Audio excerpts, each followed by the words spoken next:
Buenos días, Álvaro Cedeño y Álvaro Cedeño les saludan en este episodio número 120 de Diálogos con Álvaro Cedeño. Esta es una conversación intergeneracional que toca temas como acción humana eficaz, espíritu emprendedor, transformación de conflictos y políticas públicas. Hoy para conversar sobre el artículo publicado en la página web alvarocedeno.com titulado Embelezo. Me voy a permitir. Papá, ¿cómo estás?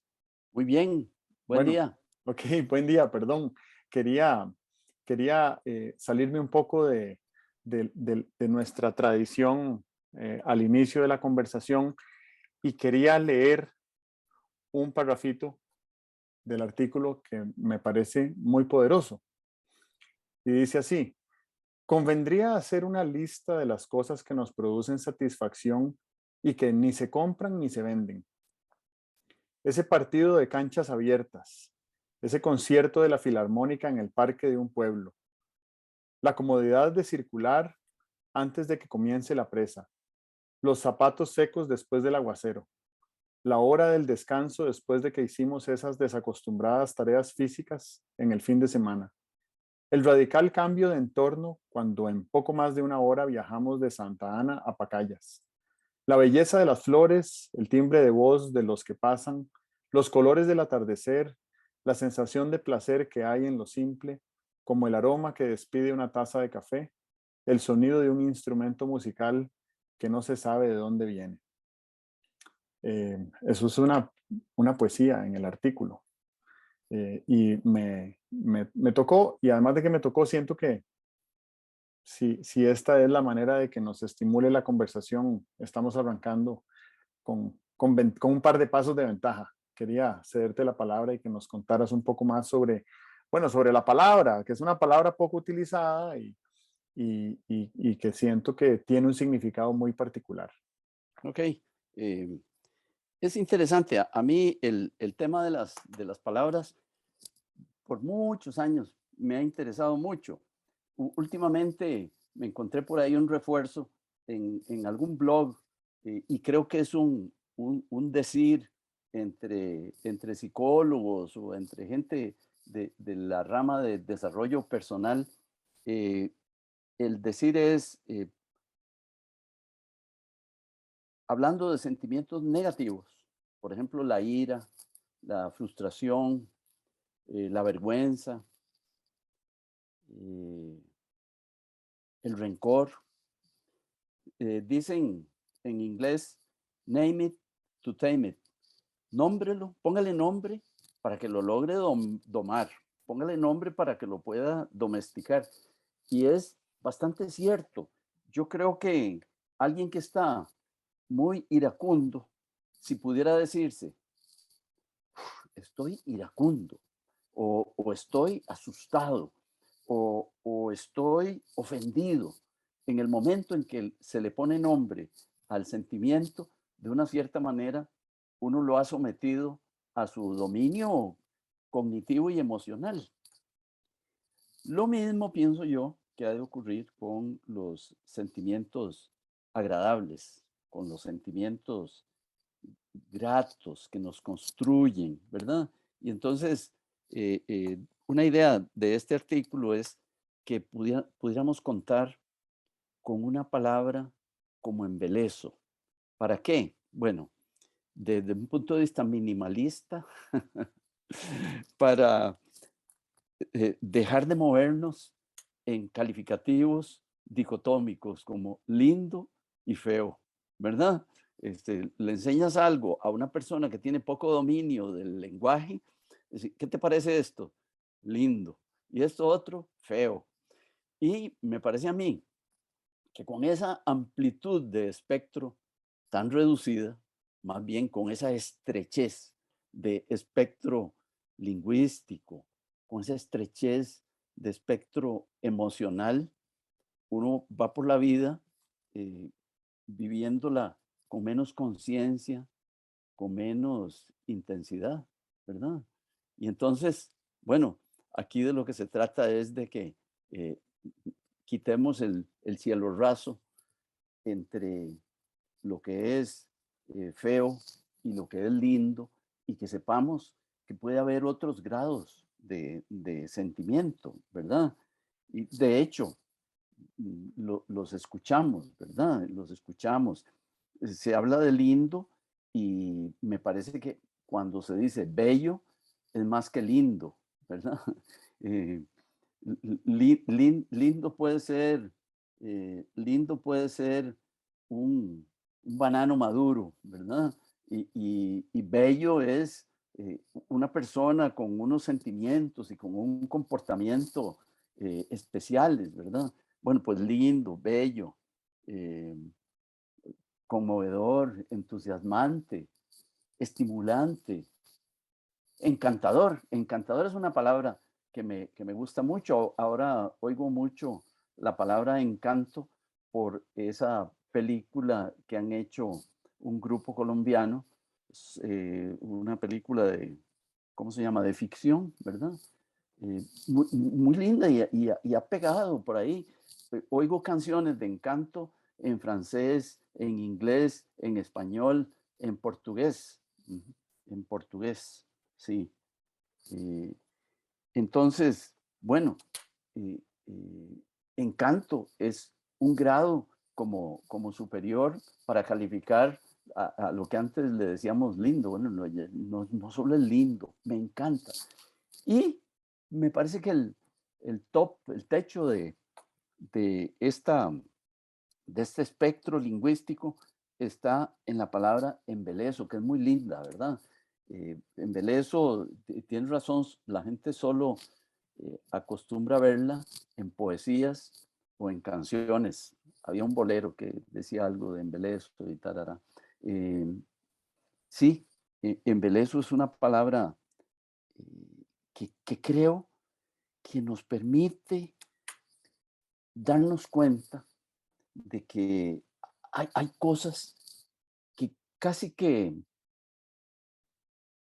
como que congelan nuestro sentimiento en un nivel y en una intensidad estupenda, ¿verdad? Eh, Me gustó, me entusiasmó, me encantó y me embelezó, y lo que nos embeleza como que nos deja ahí congelados unos instantes en el disfrute de esa sensación. Bueno, por ahí va la cosa. Muy bien. Creo que es una palabra que nunca he utilizado, eh, pero me parece que tiene aplicaciones, ¿verdad? Sobre todo recuerdo algún filósofo, ya no sé quién, alguien que conozca de filosofía, apenas escuche esto, va a saber quién es, que decía que no debíamos perder nunca nuestra capacidad de sorprendernos. Y cuando uno tiene esa capacidad de sorprenderse, pues siento que tiene una aptitud emocional y mental para descubrir, para aventurarse, para crear, para innovar.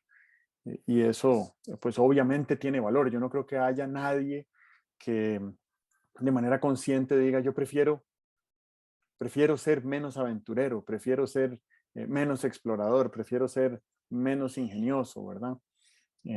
No quiere decir que no haya gente que no sea así, pero sí sería muy interesante ver si esta palabra, nombrarla, podría ayudar a una persona que tiene alguna barrera para ser más aventurera y más curiosa y más creativa a hacerlo, a dar pequeños pasos que la saquen de su zona de confort, ¿verdad? Eh, ¿Quién sabe cuándo? Yo creo que todas las personas en algún momento de sus vidas y de sus circunstancias históricas y culturales caemos en una zona de confort, y al caer en esa zona de confort eh, se nos va reduciendo esa capacidad de, de embelezarnos, Ujú, ¿verdad? O de dejarnos embelezar en pasivo. Sin embargo, crear conciencia, nombrar esas zonas de confort, también siento que ya lo sacan a uno, por lo menos de la mentalidad de estar constreñido dentro de una caja, dentro de una rutina, dentro de un paradigma. Y qué importante es, si queremos forjar la paz, ser capaces de cruzar los límites de nuestras creencias y de nuestras ideologías para explorar con carácter científico o simplemente para nutrir la empatía los, los entornos, creencias e ideologías de las demás personas. Eso me parece que es un ejercicio, para empezar, noble, pero además muy fructífero, porque si nosotros creemos que las semejanzas que tú y yo tenemos nos unen y nos ponen en el mismo barco, pero que las diferencias que tenemos nos enriquecen, entonces yo quiero explorar y exponerme más a esas diferencias.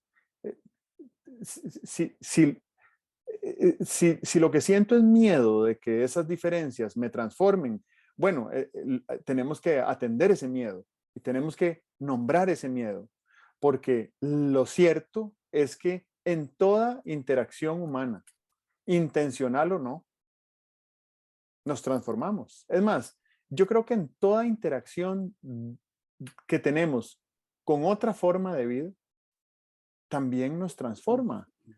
Entonces, si lo que nos da es miedo cambiar, creo que tenemos que nombrar ese miedo y ver de qué manera, pues, lo incorporamos a la realidad, la aceptamos y después buscamos de qué manera podríamos cambiarla. La del miedo y la de nuestras propias creencias, ¿verdad? Esto que estoy diciendo tal vez puede sonar muy disruptivo para alguna gente que justamente lo que hace es que se atrinchera y amojona su territorio y pone toda su línea máxima de defensas para que sus creencias no sean cuestionadas, ¿verdad? Pero si uno cree que la diversidad enriquece, que eso pues cualquier manual de innovación te va a decir algo en la primera página sobre la importancia de la diversidad, ¿verdad? Eso por un lado. Por otro lado, eh, hablabas de Encanto y a mí me parece que no he visto la película y he escuchado algunas canciones y sobre todo he escuchado la línea de la historia. Qué mágico, literal, qué mágico que es la capacidad de diseño de narrativas de Disney, ¿ah? Que te cuentan una historia, bueno, no es que te la cuentan, es que crean una experiencia para que tú transites por una historia que al final es tan memorable que, bueno, no sé si ya viste la película, pero yo más o menos te puedo contar de qué se trata sin haberla visto, porque me han contado múltiples episodios de la película mis hijas, ¿verdad? Que no saben, bueno, la menor no sabe ni escribir, pero sabe transmitirme una historia que vio en una película. Y la parte audiovisual y las canciones y las letras y los personajes y todo este proceso de diseño narrativa que tiene Disney, que es para todos conocido, ¿verdad? Y el efecto de marketing, uno dice, bueno, la verdad es que exponerme a esa experiencia, si me costó, no sé cuánto cuesta ver una película hoy en día, bueno, me imagino que en una plataforma digital por suscripción es baratísimo ver una película, dependiendo de cuántas horas dedique uno a la plataforma.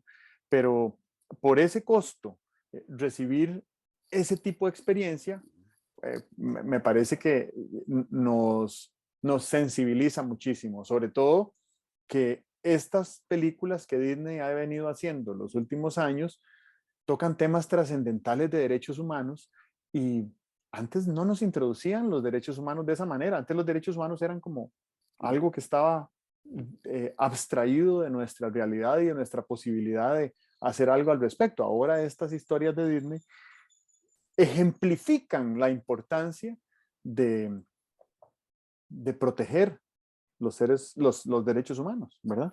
Eso, muy interesante. Y bueno, y simplemente para decir que estas películas uno las puede ver con desdén, como quien dice, bueno, voy a matar esta hora sentándome con las chicas a ver una película, o uno puede decir, voy a sentarme a ver esta película con apertura total para sorprenderme. Y siento que por ahí va la definición de embelezar. Vieras que sobre eso que decías de el valor de la diversidad, cuando lo ibas diciendo, yo me estaba imaginando un, un habitante de una isla desierta, que fuera el único habitante y que de tiempo en tiempo recibiera la visita de alguna persona. Sí, yo me imagino que cuando la visita terminara, el habitante de la isla desierta tendría muchísimas cosas que resaltar, que admirar, que valorar de de la visita que tuvo, ¿verdad? Yo recuerdo, porque sí, todavía viví en unas circunstancias en que había gente que vivía muy aislada, ¿verdad?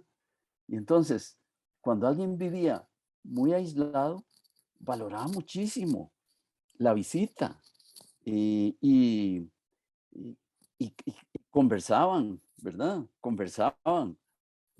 No había ni televisión, ni teléfono, ni radio como para ponerse a hacer otra cosa. Conversaban y luego eh, eh, ambos quedaban valorando las piezas de la conversación.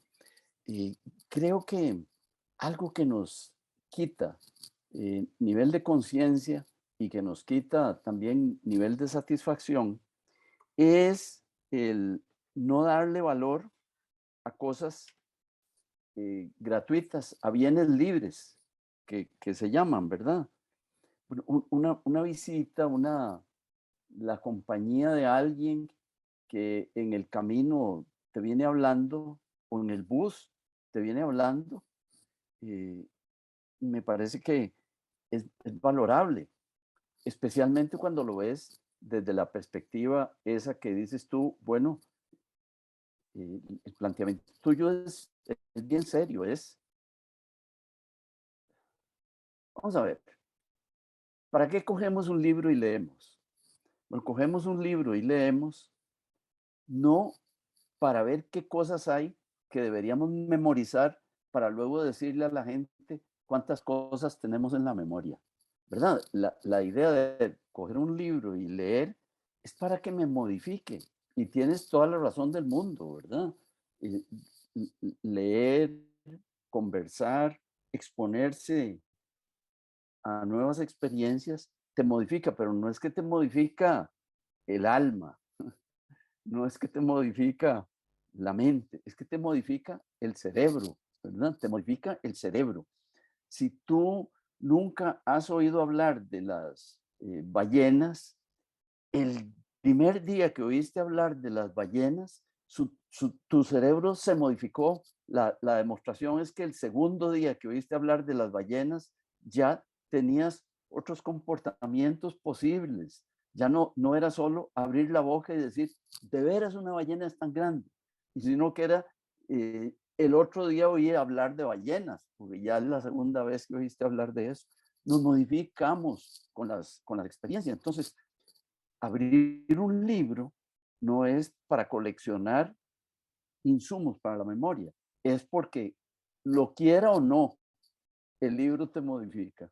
Sí, la forma como alguien está explicando el amanecer o la gravedad o el Estado de Derecho, la forma como lo está explicando, te cambia, porque una explicación es una combinación de conceptos y no todos los autores hacen la misma combinación de conceptos.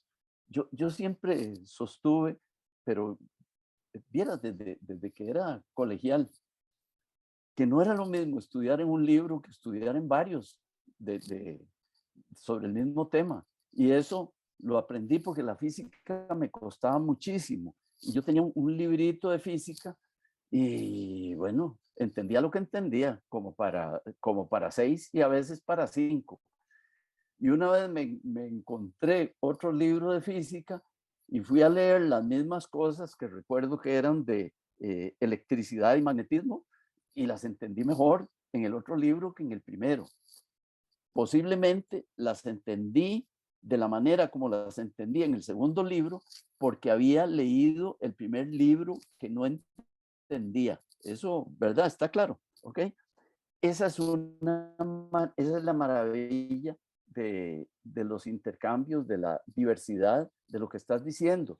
Y claro, uno tiene sus selectividades, ¿verdad? Por ejemplo, hay autores que te gusta más leer porque, no sé, tienes un convenio con ellos. Yo te admiro, te voy a leer siempre, ¿verdad? Y otros son o más difíciles o más controversiales para tu manera de pensar. A esos como que intentamos seleccionarlos. A mí me parece, a mí me parece que leer autores con los que estás de acuerdo da más satisfacción que leer autores con los cuales sientes controversia. Y la verdad es que deberíamos hacer el esfuerzo por leer autores con los cuales tenemos controversia, ¿verdad? Porque esos te abren más el espacio cognitivo para entender mejor las cosas que entiendes. Pero bueno, así somos, camoteros. Tenemos unos autores que nos gustan y otros decimos, ah, es que ese no. Yo ahora, con relación a la guerra de Ucrania, filtro vulgarmente todo lo que pretende darle algún tipo de comprensión a Putin. No le doy ninguna comprensión a Putin. Es mi sesgo. Y yo sé que intelectualmente estoy procediendo mal, pero me da la gana proceder de esa manera, ¿verdad?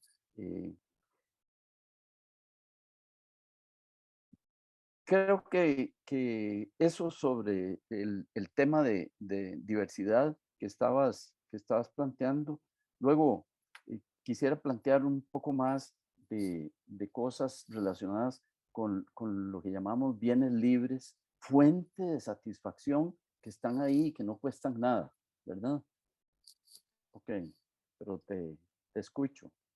Gracias. Em, Dirás que hace 3 meses, tenía 5 semanas de haber iniciado la ofensiva militar rusa en Ucrania.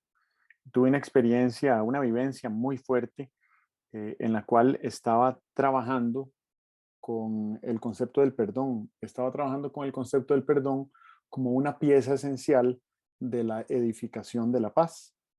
Y entonces en ese ejercicio que estaba realizando, la misión era perdonar a Vladimir Putin. Y era como un sueño, era como una pesadilla, porque cada vez que yo me le acercaba con la intención de perdonarlo, eh, lo veía, lo veía ser humano, vestido como dictador, y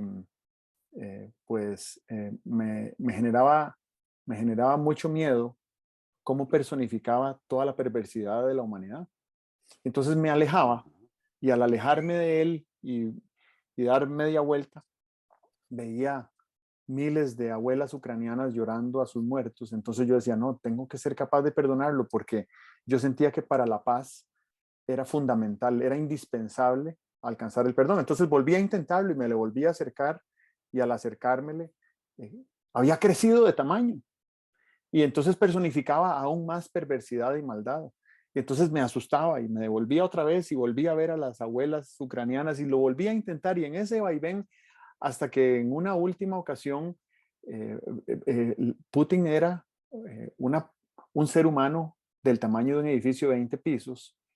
Y yo dije, bueno, ya de ese tamaño, pues el miedo que siento por él es casi el mismo que sentía en el primer momento. Tengo que ser capaz de perdonarlo. Y de repente, nombrando el perdón a Vladimir Putin, su imagen se disipó y sentí que había sido capaz de perdonarlo. Y me sentí un poco avergonzado y culpable, pero a la vez me sentí tan poderoso de haber sido capaz de perdonar a una persona que ha provocado tan tantísimo dolor y tantísima muerte y tantísima destrucción en tan corto tiempo y además con esa intención, ¿verdad? No es un accidente ni es un error, es una intención.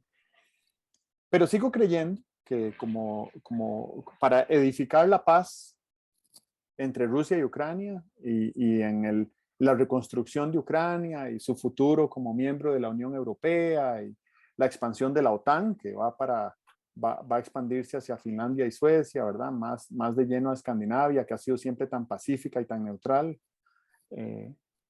Es indispensable el perdón. Entonces, siento que hoy cuento con un poco más de herramientas, por no decir experiencia, porque la verdad es que esto que te estoy contando, aunque suena anecdótico, pues es más parecido a un sueño. Y, y entonces me gusta la experiencia de tratar de perdonar. Ahora, inmediatamente estabas mencionando lo del sesgo de lectura, yo estaba pensando, ¿será que deberíamos de leer los textos y las obras de Hitler, ¿verdad? Y creo que si uno leyera las obras de Hitler hoy en día, se daría cuenta de que estamos reciclando la historia y que hay algunos líderes o aspirantes a líderes que lo que están haciendo es tomando algunos conceptos teóricos que empleaba Hitler en la concepción de su estrategia de exterminio de los judíos y de algunas otras minorías para tratar de hacer lo mismo hoy en día. Entonces, estoy dudando, tengo la ambivalencia de si convendría hoy en día leer a Hitler o no.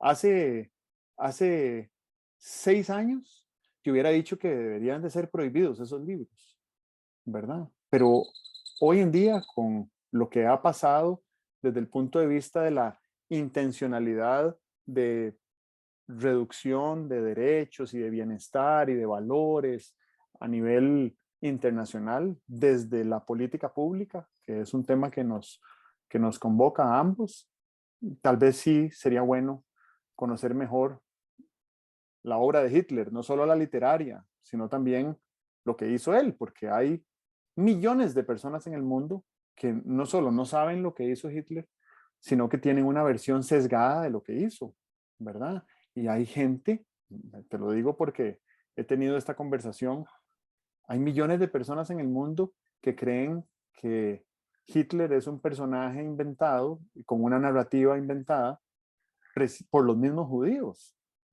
Y qué delicado tergiversar así una realidad tan grosera y contundente como fue el Holocausto. Lo otro es que, un poco en una nota más agradable, hay una cita cortita de Confucio que dice que no hay nada más placentero que juntarse con amigos distantes, lejanos, ¿verdad? En aquella época, hace 2500 años, yo supongo que casi todos los amigos eran lejanos, ¿verdad? O por lo menos había algunos amigos que emprendían un viaje y a veces no los volvíamos a ver, y a veces sí. Hoy en día tenemos la cercanía, por lo menos de las plataformas digitales, y aún con esa cercanía digital, nos agrada muchísimo recibir un mensaje de alguien de quien no escuchamos hace varios meses o años, ¿verdad? Entonces, aún en esta hiperconectividad en la que vivimos, aplica ese dicho de Confucio, yo lo percibo así. Esto me lleva a pensar en 3 cosas. Primero, en la empatía. Yo creo que la amistad sin empatía no es posible. Y bueno, obviamente que el amor y las relaciones sentimentales son imposibles si no hay empatía. No creo que la empatía sea un valor absoluto. Yo creo que hay grados de empatía. Creo que la empatía se puede desarrollar. Creo que uno puede exponerse a circunstancias en la vida en las que en las que florece esa área de nuestra capacidad de vincularnos con otros seres humanos. La empatía embeleza. Y eso siento yo que es algo que deberíamos de cultivar. Ser capaz, no tanto de ponernos en los zapatos de la otra persona, como que creo que esa fue la primera definición que escuché de empatía, ¿verdad? Me gusta más otra definición de empatía que leí en un libro hace un par de años, que es ser capaces de contar la historia de la otra persona, porque ser capaces de contar la historia de la otra persona implica que fuimos capaces de acercarnos, de hacer preguntas, de escuchar, ¿verdad? Y después de ser capaces de narrarle esa historia o partes de ella a otra persona, a un tercero. Eso me parece que tiene, es como más proactivo y más dinámico. Luego hablabas de la lectura. Aquí en otros episodios en los que hemos estado muy involucrados en la discusión sobre el sistema de educación pública y cómo se va a transformar con la pandemia y la digitalización y demás, hemos hablado, bueno, yo por lo menos, esta es mi creencia, yo creo que no hay mejor instrumento de aprendizaje que un libro, ¿verdad? Lo que pasa es que requiere un manual de instrucciones bastante complejo, un libro, porque requiere saber leer, ¿verdad? Y tener un vocabulario medianamente amplio. Entonces, aunque uno sienta que hay infinidad de libros físicos y digitales accesibles para toda la humanidad de manera gratuita, no son accesibles para toda persona, solo son accesibles, es excluyente un libro, es excluyente porque solo se puede utilizar por una persona que sabe leer. Y entonces siento que esta debería ser una alta prioridad en la reforma de cualquier sistema educativo, es garantizar que, que hasta a cierta edad, bueno, no importa la edad, la verdad, pero asegurarse de que para cuando esa persona transite su último año de escolaridad, sea, eh, sea capaz de leer y comprender un libro, porque no simplemente es la lectura de poder leer en voz alta lo que está escrito, es la capacidad de ser lo que llaman alfabetas funcionales, ¿verdad? Quiere decir ser capaces de procesar una idea que está escrita y que leímos, ya sea que la hayamos verbalizado vocalmente o en nuestra mente, pero que seamos capaces de comprenderla. Y no podemos dar por un hecho que la humanidad, ni la infancia, ni las personas de esta generación, todas tienen esa destreza que creo que si estuviéramos hablando hace 20 años, hubiéramos dado por un hecho de que en un país alfabetizado como Costa Rica, todas las personas eran capaces de leer y escribir, ¿verdad? Hoy en día, tal vez no, y creo que conviene dejar esa duda, someter esa duda a consideración. Y lo último es respecto no sé por qué lo anoté, pero respecto al sueño, al dormir. También hemos hablado acá muchas veces de que cuando nuestro cerebro aprende, es cuando está durmiendo, ¿verdad? Cuando estamos durmiendo es cuando nuestro cerebro almacena toda la información nueva que incorporamos, la conecta con otra información parecida, la engaveta donde corresponde.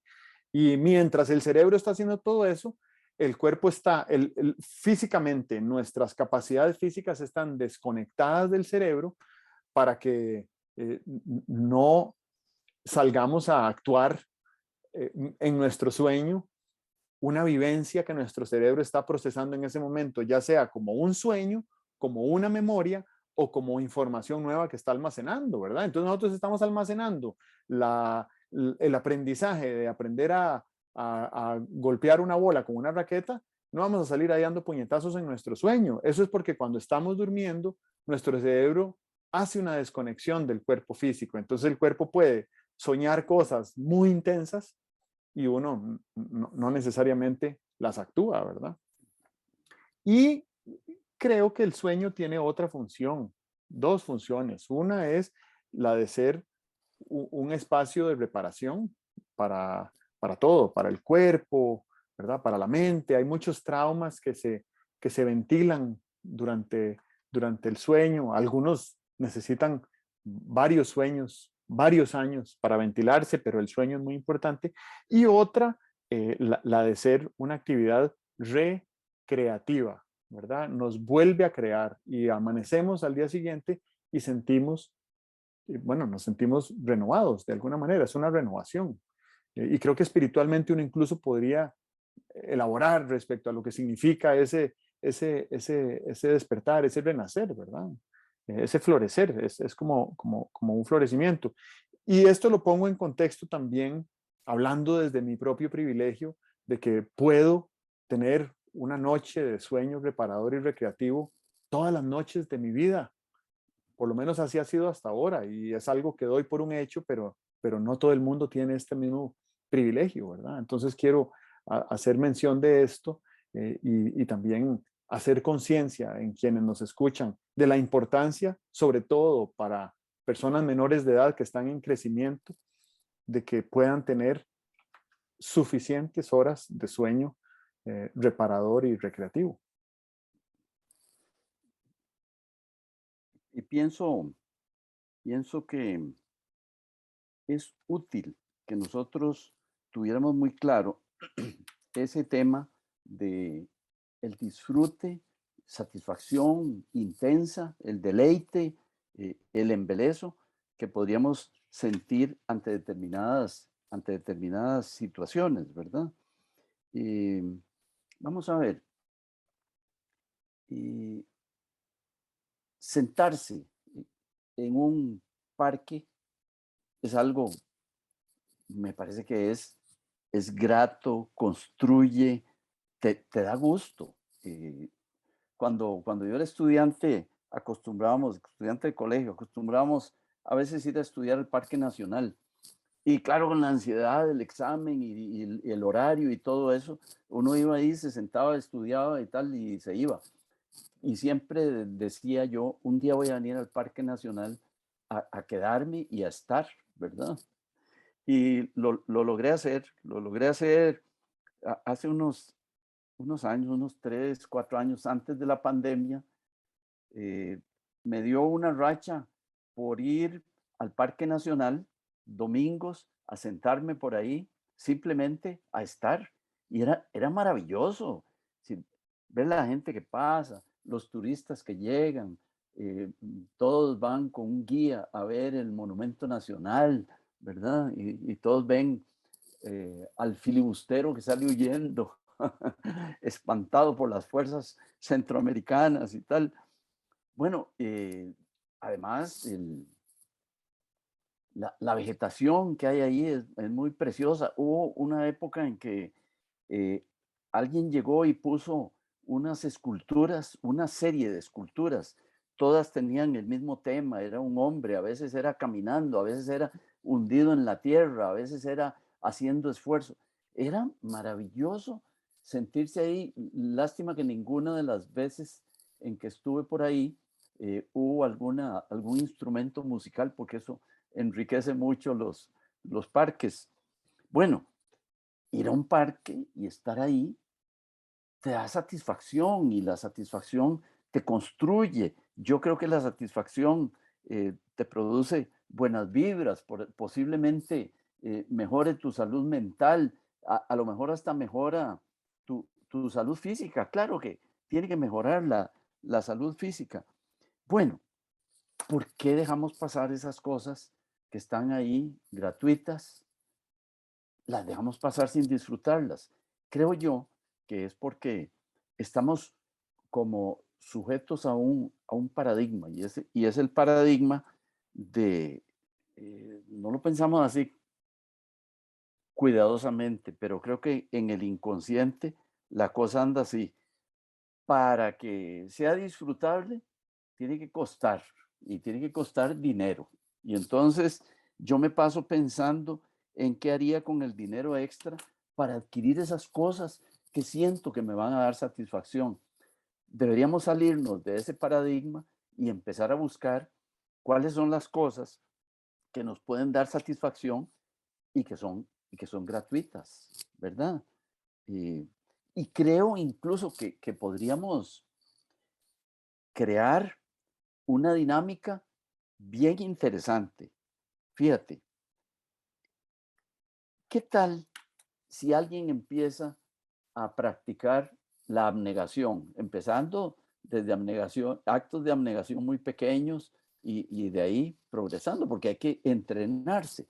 Si alguien empieza a experimentar, a practicar actos de abnegación de baja intensidad, tiene derecho a sentir satisfacción por eso, porque eso quiere decir que me estoy saliendo de mí, que me estoy conectando con los demás, que no soy el egoísta, que no soy el avaro de sensaciones. No es que yo esté simplemente pensando en acumular sensaciones satisfactorias para mí, sino que pienso en darle satisfacciones, sensaciones satisfactorias a otros. Ahí se establecería una retroalimentación interesante y es, yo estoy creciendo al ser abnegado. Como siento satisfacción de ser abnegado, eso me estimula a seguir creciendo en abnegación y eso beneficia a todos los que me rodean, ¿verdad? Bueno, ahí hay un ejemplo de cómo salirnos de la idea de solamente me da satisfacción lo que compro. Podría ser que dijera, me da satisfacción lo que practico y eso me hace crecer, incluso beneficiando a otros. Yo tengo el tema con la satisfacción en el trabajo, lo he tenido por 40 o 50 años. Alguien nos metió en la cabeza que el negrito del batey tenía razón y que el trabajo lo hizo Dios como castigo, pero el trabajo es una fuente de satisfacción personal.